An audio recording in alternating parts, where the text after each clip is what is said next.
Discipline ఉంటే ఎవరైనా invest చేసి డబ్బు పెంచుకోవచ్చు. ఇండియాలో లీగల్గా పద్ధతులుగా ఎవరైనా చేసుకోవచ్చు.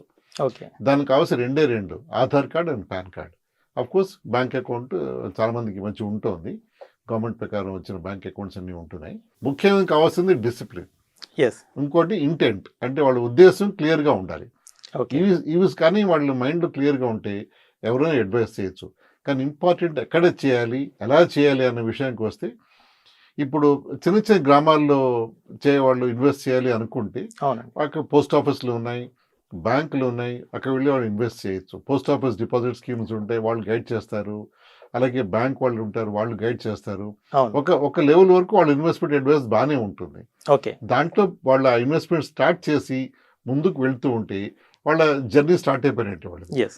దాని తర్వాత దాన్ని ఎలా వాళ్ళు క్యాలిబ్రేట్ చేసి పెంచాలనేది మనం వాళ్ళు గైడ్ చేయొచ్చు ఫైనాన్షియల్ ప్లానర్స్. మనం కానీ స్టార్టింగ్ పాయింట్ జాగ్రత్తగా ఉండాలి వాళ్ళది. మీరు అన్నట్లు అంటే మారుమూల గ్రామంలో ఉన్న వాళ్ళకు కూడా చాలా మటుకు బ్యాంకింగ్ సిస్టమ్ అనేది ఐడియా ఉంది సార్ కామన్గా. సో అందులో సేవింగ్ అకౌంట్స్ అనేది ఓపెన్ చేసుకుంటూ ఉంటారు చాలామంది, అండ్ దాంట్లో అమౌంట్ ఇన్వెస్ట్ చేయడం జరుగుతూ ఉంటుంది, అండ్ దాంట్లో నుంచి వాళ్ళు లావాదేవీలు కూడా చేస్తూ ఉంటారు. సో దాన్ని మళ్ళీ ఇన్వెస్ట్మెంట్ రూపంలోకి దాన్ని కన్వర్ట్ చేయాలంటే ఎలా? సేవింగ్ ఇన్వెస్ట్మెంట్ అనేది మామూలుగా సేవింగ్స్ అకౌంట్లో ఇన్వెస్ట్ చేసి ఎఫ్డీల్లో ఇన్వెస్ట్ చేసి దాన్ని మనం బ్రాడ్గా సేవింగ్ ఇన్వెస్ట్మెంట్ అంటూ ఉంటుంది అన్నమాట. ఎస్.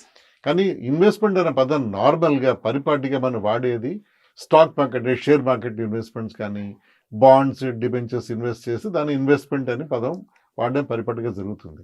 ఓకే. సో నార్మల్గా ఇందాక మీరు చెప్పిన కేటగిరీ ఆఫ్ పీపుల్ ఉన్నారు, గ్రామాల్లో ఉన్నారు, చిన్న రకం బిజినెస్ వాళ్ళు ఉన్నారు. అవునండి. వాళ్ళు బ్యాంక్ అకౌంట్స్ ఉంటాయి, సేవింగ్స్ అకౌంట్ ఉంటుంది, వాళ్ళు చిన్న చిన్న ఎఫ్డీలు చేస్తారు బ్యాంకుల్లో. అది సరిపోతుంది వాళ్ళకి, వాళ్ళ ఇన్వెస్ట్మెంట్ జర్నీ స్టార్ట్ అయిపోయినట్టు వాళ్ళది. దాంతోపాటు ఇంకా వేరే విధంగా కూడా మనం ఇన్వెస్ట్ చేయొచ్చు అన్నారు, అండ్ చాలా మటుకు ఈ మ్యూచువల్ ఫండ్ అంటూ ఉంటారు. సో వీటి పరంగా వస్తే గిన సో ఎక్కడ అప్రోచ్ అవుతే బెటర్ అంటారు? స్టాక్ మార్కెట్ ఇన్వెస్ట్ చేస్తే మన ఇన్వెస్ట్మెంట్ రిటర్న్స్ మనకు కావాల్సినట్టుగా ఉంటాయి. అంటే ఇప్పుడు నార్మల్గా బ్యాంకులు ఎఫ్డీలు రిటర్న్స్ ఎంత ఇస్తాయి? 5-6 ఆ రేంజ్లో 5-6% రిటర్న్స్ వస్తాయి. మన ఇన్ఫ్లేషన్ అంటాం మనం, అంటే మనం ప్రతి ఏడు మన ఖర్చు పెరిగిపోతూ ఉంటాయి ప్రతి ఏడు. అదే దాదాపు 7-8% ఉంది ఇన్ఫ్లేషన్ పర్సెంటేజ్. సో మనం సంపాదించే డబ్బు, ఎర్న్ చేసే ఇంట్రెస్ట్ ఇన్ఫ్లేషన్ తక్కువ ఉంటుంది. అందుకని మన డబ్బు వాల్యూ కోల్పోతున్నాం యాక్చువల్గా మనం ఓవర్ టైం.